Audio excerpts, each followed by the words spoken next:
नमस्कार दोस्तों, स्वागत है आपका आपके अपने YouTube चैनल स्टडी सेंटर फैफाना पर।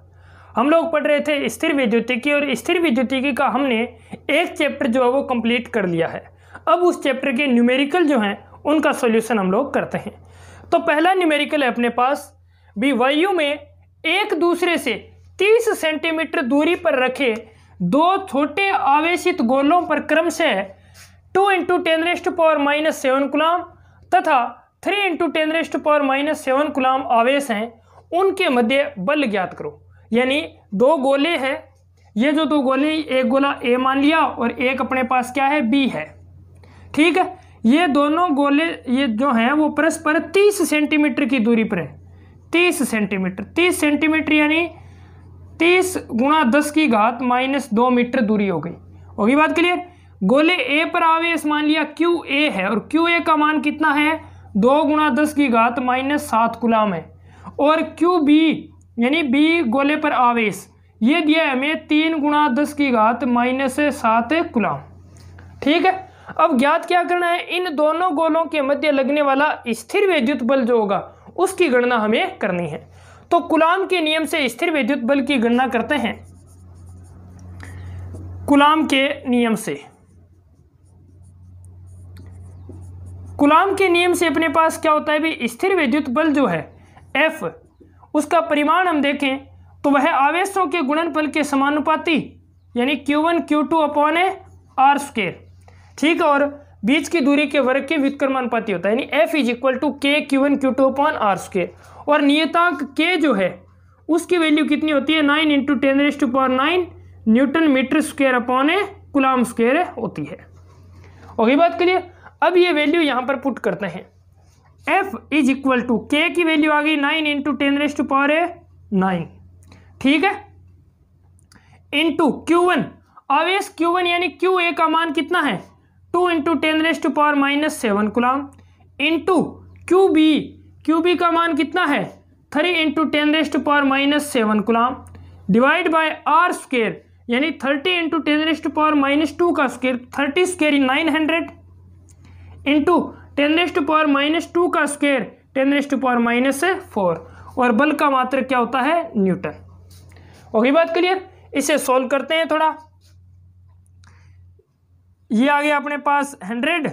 ठीक है, तो ये आ जाएगा F = 6 × 10⁻5 divide by 10⁻2 Newton. Okay, फिर इसे सॉल्व करेंगे तो अपने पास आ जाएगा 6 × 10⁻3 न्यूटन। ठीक है, तो इन दोनों गोलों के मध्य लगने वाला स्थिर विद्युत बल जो है उसकी वैल्यू क्या आ जाएगी, 6 × 10⁻3 न्यूटन।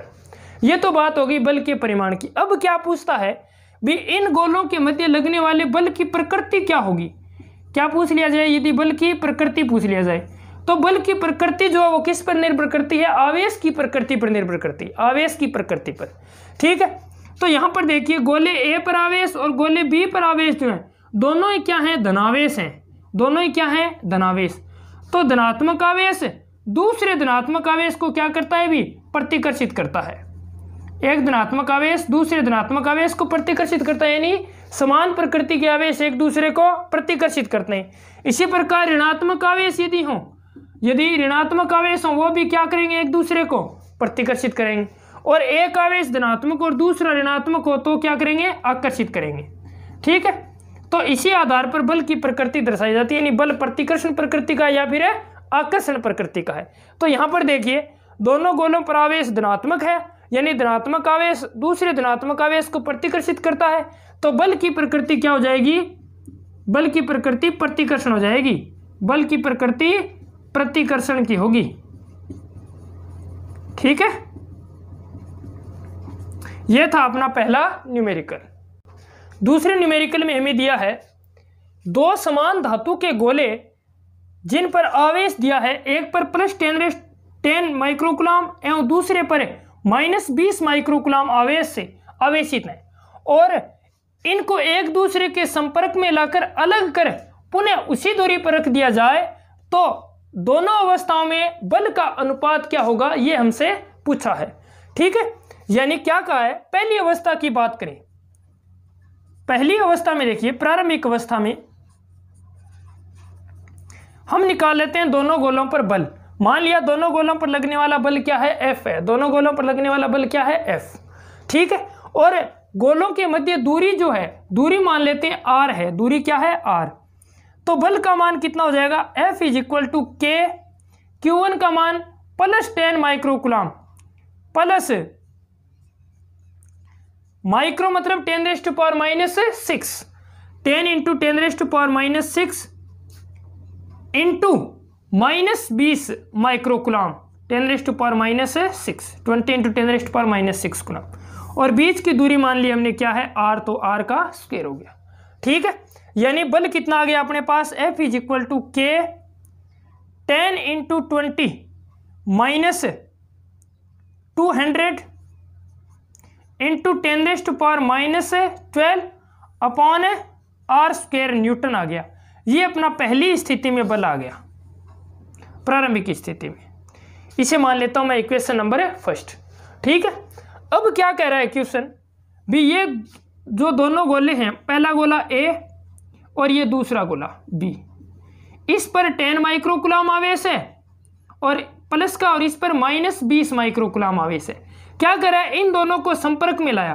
पहले इन दोनों को संपर्क में लाया गया, ये देखिए संपर्क में ले। संपर्क में लाने पर क्या होगा भी, इन दोनों पर कुल आवेश कितना हो जाएगा, इन दोनों पर कुल आवेश।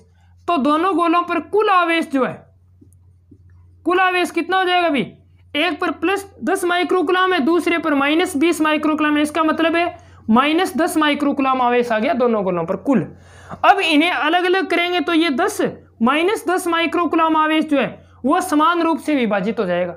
समान रूप से विभाजित होगा, इसका मतलब है इस पर -5 माइक्रोकुलाम आवेश आ गया और इस पर भी -5 माइक्रोकुलाम आवेश आ गया, ठीक है। यानी दोनों गोलों पर -5 माइक्रोकुलाम आवेश आ गए नई स्थिति के अनुसार। अब क्या करेंगे, अब बल की गणना करेंगे। तो सेकंड अवस्था में बल जो है वो कितना होगा, तो सेकंड स्थिति की बात करें तो बल F डैश मान लेता हूं। F dash is equal to क्या होगा, K गोले एक पर आवेश -5 × 10⁻⁻6, गोले दूसरे यानी B पर आवेश -5 × 10⁻⁻6। और क्या बोल रहा है भी, दोनों को उसी दूरी पर रख दिया, यानी R दूरी पर रखा तो दूरी R हुई तो R की स्क्वायर आ गई, ठीक है। इसे थोड़ा सा सोल्व कर लेंगे तो F डैश की वैल्यू क्या आ जाएगी अपने पास, माइनस इंटू माइनस प्लस का हो जाएगा, K 5 into 5 25 into 10⁻⁻12 upon R square. Equation number 2 आ गई अपने पास, ठीक है, कोई दिक्कत नहीं। अब इन दोनों बलों का अनुपात पूछा है, दोनों बलों का अनुपात। तो प्रश्न के अनुसार हमें क्या ज्ञात करना होगा, प्रश्नानुसार F बटे F डैश का मान हमें ज्ञात करना है, F बटे F डैश का मान ज्ञात करना है। तो F की वैल्यू अपने पास क्या है, -K into 200 into 10⁻⁻12 upon R square divide by plus K into 25 into 10⁻⁻12 upon R square. तो 10⁻⁻12 से 10⁻⁻12 कैंसिल हो जाएगा, R स्क्वायर से R स्क्वायर कैंसिल हो जाएगा, K से K कैंसिल हो जाएगा। तो अपने पास क्या बचेगा, F बटे F dash is equal to -200 upon 25 बचेगा, ठीक है। इसे सॉल्व करेंगे तो अपने पास क्या आ जाएगा, F upon F dash is equal to -8 upon 1, -8 upon 1 आ जाएगा, ठीक है। तो फिर दोनों बलों का अनुपात क्या हो जाएगा, -8 अनुपात 1 हो जाएगा, -8 अनुपात 1। ये क्या होगा, इस न्यूमेरिकल का आंसर होगा, ठीक है। नेक्स्ट न्यूमेरिकल है अपने पास, भुजा ए वाले एक समबाहु त्रिभुज के शीर्ष ए और बी पर समान आवेश Q स्थित है। त्रिभुज के शीर्ष C पर विद्युत क्षेत्र का परिमाण ज्ञात कीजिए। डायग्राम हमें दिया है भी, ये शीर्ष C है, ये A है, ये B है, और A और B शीर्ष पर आवेश Q दिया हुआ है। त्रिभुज की भुजा जो है वो क्या है, A है, और त्रिभुज समबाहु है, समबाहु त्रिभुज है। इसका मतलब है प्रत्येक भुजा समान होगी और कोण क्या होंगे, समान होंगे। तो प्रत्येक कोण का मान कितना हो जाएगा, 60 डिग्री हो जाएगा। प्रत्येक कोण का मान कितना होगा, 60 डिग्री, ठीक है। ये बात हमें ध्यान रखनी है। अब हमें शीर्ष सी पर विद्युत क्षेत्र की तीव्रता का परिमाण ज्ञात करना है। विद्युत क्षेत्र की तीव्रता का परिमाण ही ज्ञात करना है। देखिए कैसे ज्ञात करेंगे। ये देखिए अपने पास ए पर जो आवेश है वो क्यू आवेश है और क्यू आवेश धनावेश है। तो धनावेश के कारण विद्युत क्षेत्र की दिशा क्या होती है? आवेश से दूर की ओर। धनावेश के कारण विद्युत क्षेत्र की दिशा आवेश से दूर की ओर होती है। तो इस ए वाले आवेश के कारण सी पर जो विद्युत क्षेत्र उत्पन्न होगा उसी मैं मान लेता हूं E1 वेक्टर है। क्या है? E1 vector. ठीक है। इसी प्रकार बी पर जो आवेश है उसके कारण शीर्ष सी पर जो विद्युत क्षेत्र उत्पन्न होगा उसी में मान लेता हूं E2 वेक्टर है। क्या है? E2 vector. ठीक है, होगी बात के लिए। यानी शीर्ष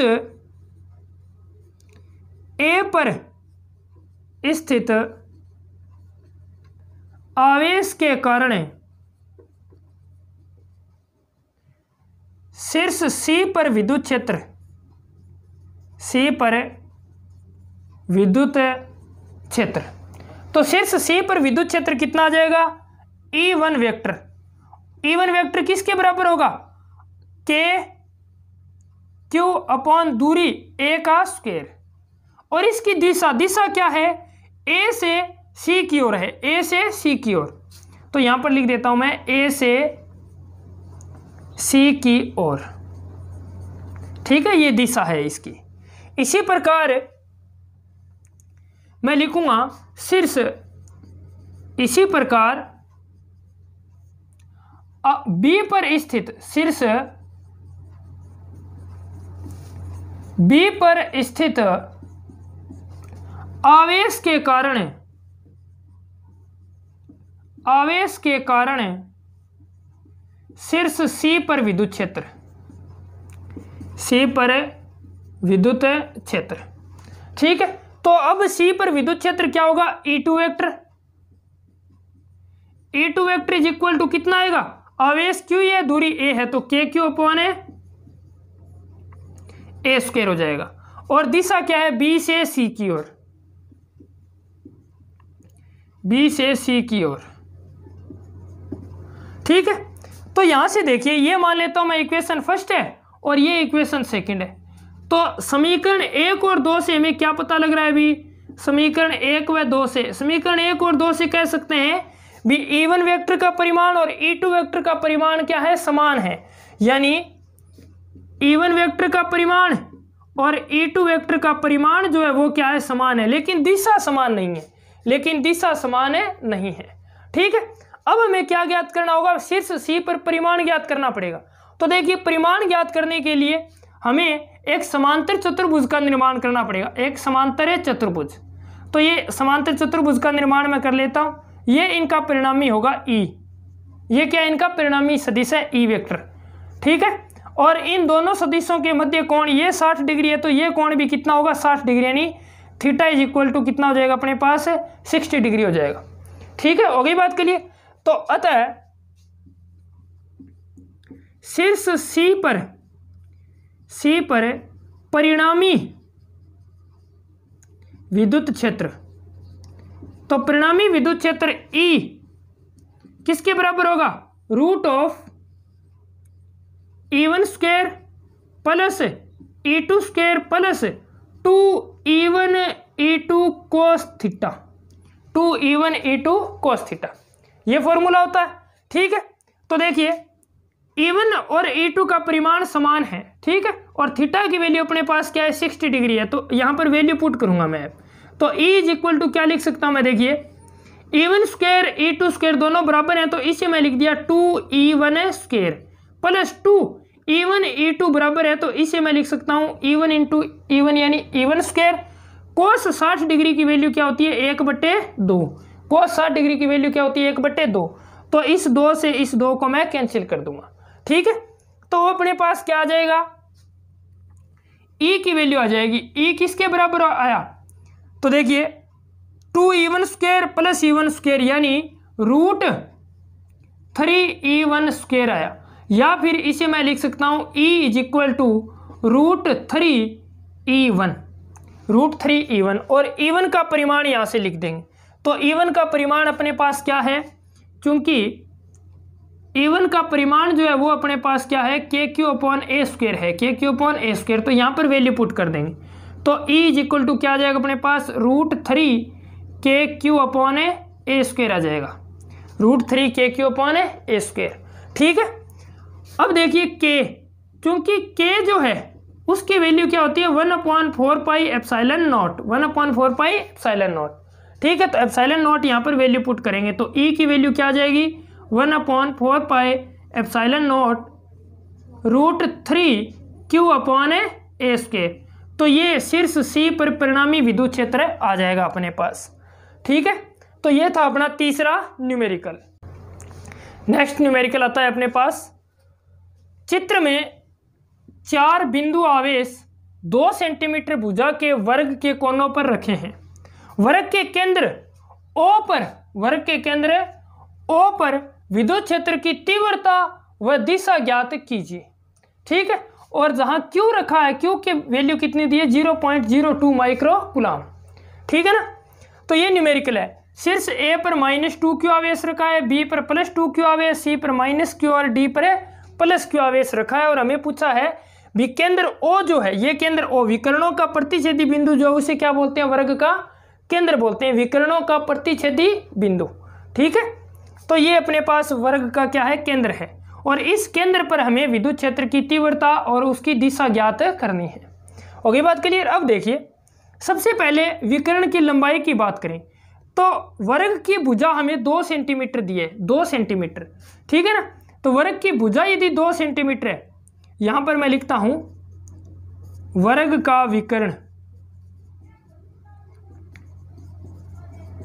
यानी AC की लंबाई की बात करें चाहे BD की लंबाई की बात करें, तो इनकी वैल्यू क्या होगी, भुजा का रूट 2 गुना होता है। विकर्ण जो है वो हमेशा ही भुजा का क्या होगा, रूट 2 गुना, तो 2√2 सेंटीमीटर हो गया, 2√2 सेंटीमीटर।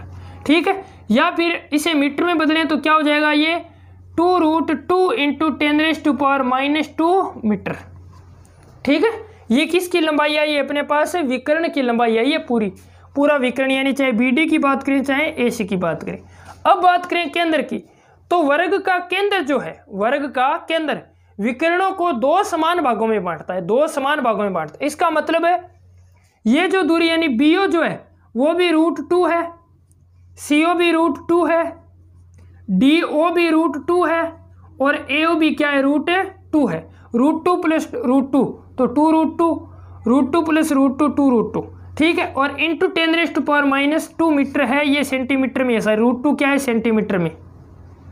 ठीक है ना, √2 सेंटीमीटर है ये इतनी बात हमें ध्यान रखनी है। होगी बात क्लियर। अब कैलकुलेशन स्टार्ट करते हैं। देखिए, पहले बात करें भी इस A पर जो आवेश है इसके कारण वर्ग के केंद्र पर विद्युत क्षेत्र की तीव्रता, तो A पर आवेश के कारण, A पर आवेश के कारण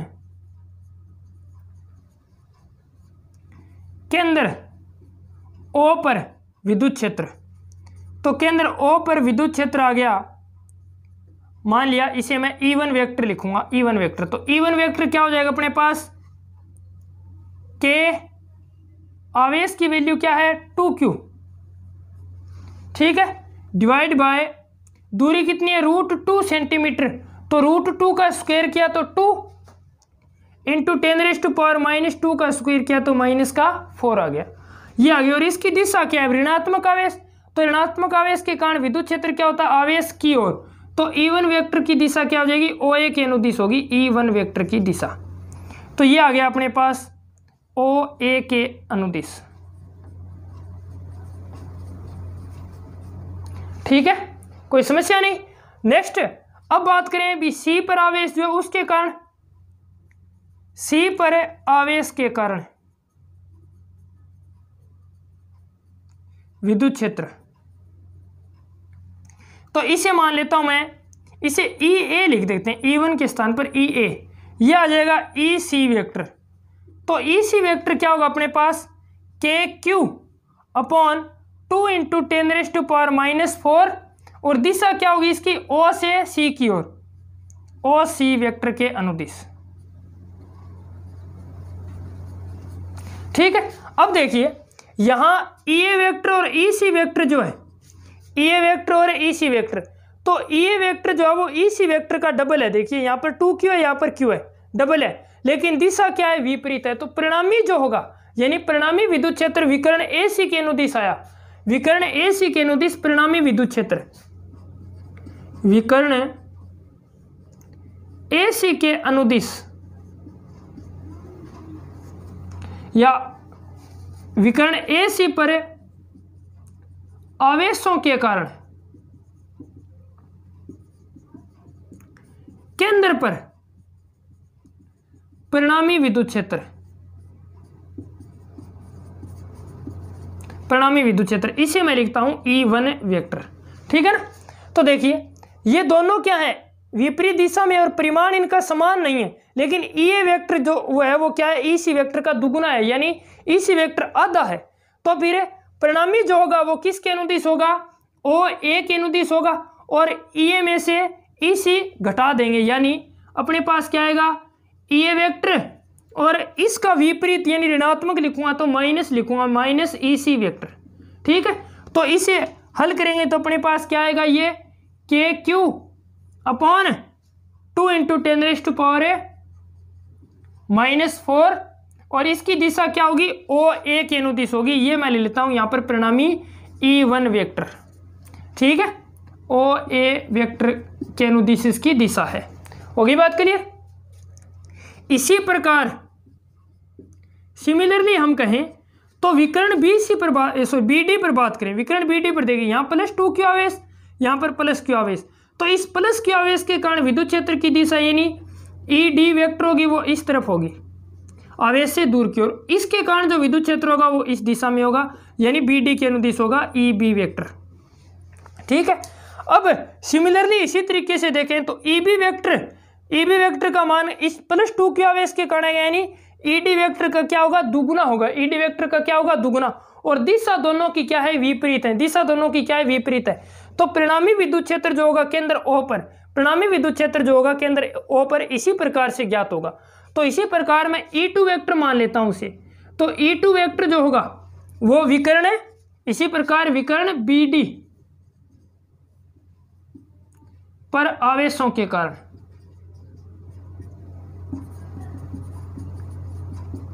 ठीक है। तो E2 वेक्टर आ गया, ये E2 वेक्टर।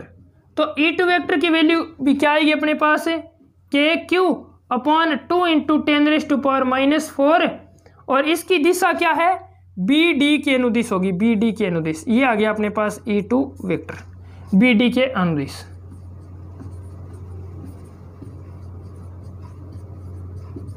होगी बात क्लियर यहां तक। अब देखिए भी E1 वेक्टर और E2 वेक्टर का परिणामी ज्ञात करेंगे तो वही समांतर चतुर्भुज वाला नियम लगाएंगे। यहां पर एक समांतर चतुर्भुज बना लेते हैं, और इन दोनों के मध्य कोण हमें 90 डिग्री दिया, ये परिणामी विद्युत क्षेत्र की तीव्रता आ जाएगी E वेक्टर। तो अतः वर्ग के केंद्र पर परिणामी विद्युत क्षेत्र, परिणामी विद्युत क्षेत्र,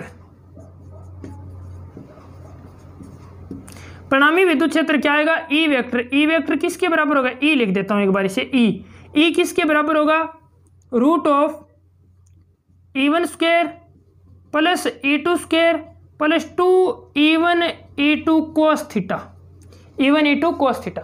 अब यहाँ कोस थीटा, थीटा की वैल्यू क्या है, 90 डिग्री है, थीटा की वैल्यू क्या है, 90 डिग्री, यानी वर्ग के विकर्ण जो होते हैं वो 90 डिग्री पर प्रतिच्छेद करते हैं एक दूसरे को।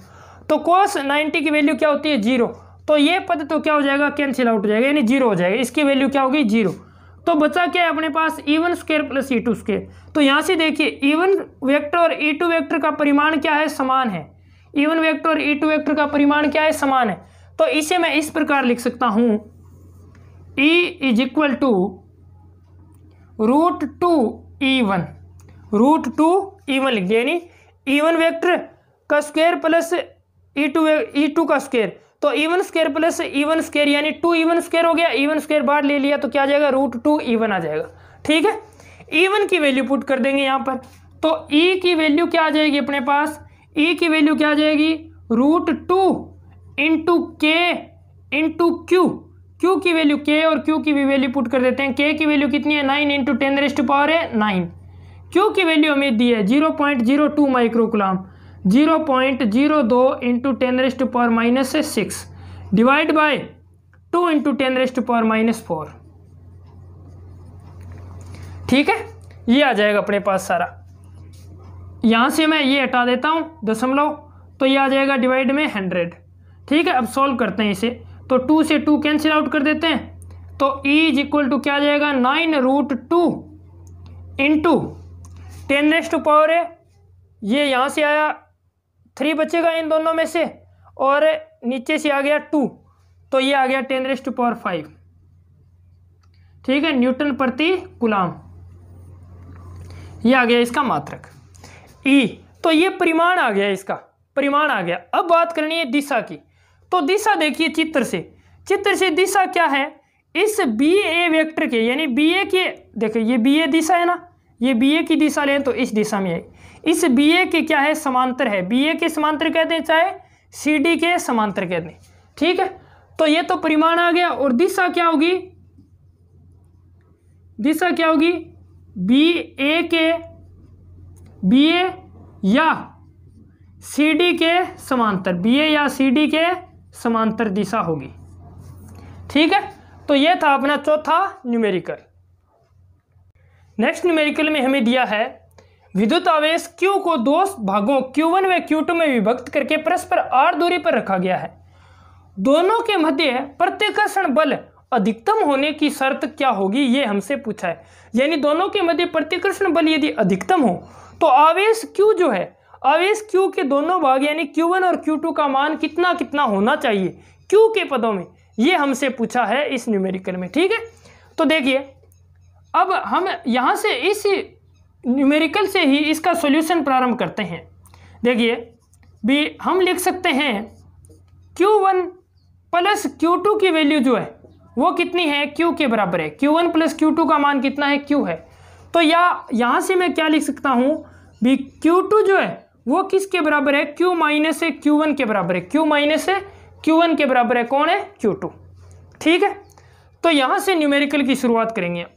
अब देखिए एक आवेश अपने पास Q1 है और दूसरा आवेश क्या है, Q2 है, और इन्हें कितनी दूरी पर रख दिया, परस्पर है r दूरी पर रख दिया, r दूरी पर। तो अब इन दोनों आवेशों के मध्य बल क्या होगा, दोनों आवेशों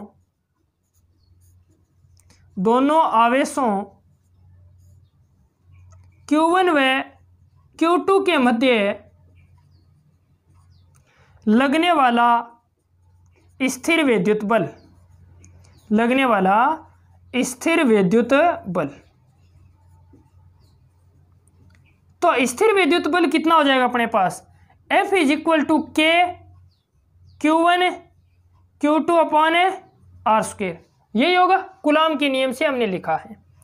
तो यहां पर मैं Q2 की वैल्यू पुट कर दूं, Q2 की वैल्यू पुट करूंगा तो अपने पास क्या आ जाएगा, F is equal to K Q1 into Q minus Q1 upon r², ये अपने पास आ गया बल। अब क्वेश्चन क्या कह रहा है भी प्रतिकर्षण बल के अधिकतम होने की शर्त क्या होगी। तो अधिकतम होने की अवस्था में बल के अधिकतम होने की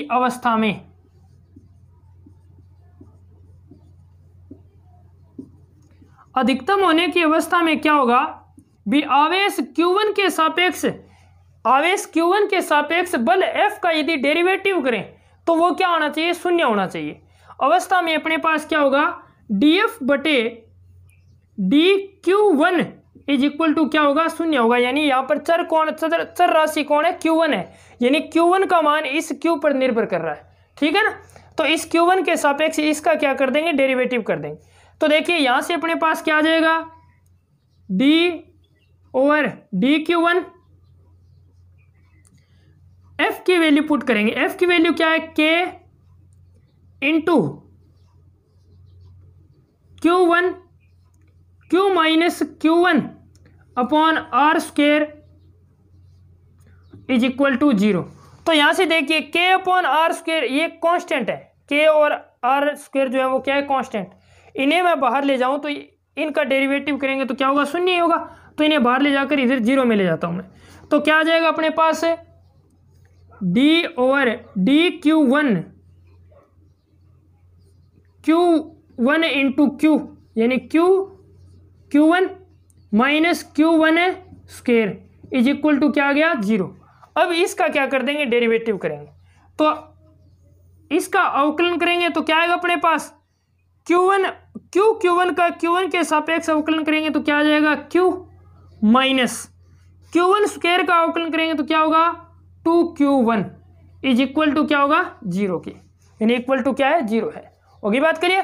तो फिर इस इक्वेशन को सॉल्व करेंगे तो मैं ऐसे लिख सकता हूं 2Q1 is equal to Q, या फिर Q1 is equal to Q by 2। यदि Q1 Q बाय 2 के बराबर है तो Q2 भी किसके बराबर होगा, Q बाय 2 के बराबर होगा। तो इसका मतलब है प्रतिकर्षण बल के अधिकतम होने के लिए Q1 और Q2 का मान क्या है, समान होना चाहिए, यानी Q1 बराबर होना चाहिए किसके, Q2 के, और बराबर किसके, Q बाय 2 के। ठीक है, और दोनों का मान जो है वो, जो आवेश Q है इसका आधा आधा होना चाहिए। दोनों बल जो है वो क्या होने चाहिए, समान होने चाहिए, Q1 और Q2। यदि दोनों बल समान होंगे, दोनों आवेश समान होंगे तो प्रतिकर्षण बल क्या होगा, अधिकतम होगा। ठीक है, ये था अपना न्यूमेरिकल। तो आज इतने ही न्यूमेरिकल का सोल्यूशन करेंगे। ठीक है, नेक्स्ट बाकी जो न्यूमेरिकल है वो नेक्स्ट लेक्चर में हम लोग सॉल्व कर देंगे। बाकी 8 न्यूमेरिकल और बचते हैं इसके, वो नेक्स्ट लेक्चर में हम लोग सॉल्व करेंगे। ठीक है, तो चैनल को ज़्यादा से ज़्यादा शेयर करिए, वीडियोस को देखते रहिए, लाइक कीजिए, सब्सक्राइब कीजिए। धन्यवाद। जय हिंद, जय भारत।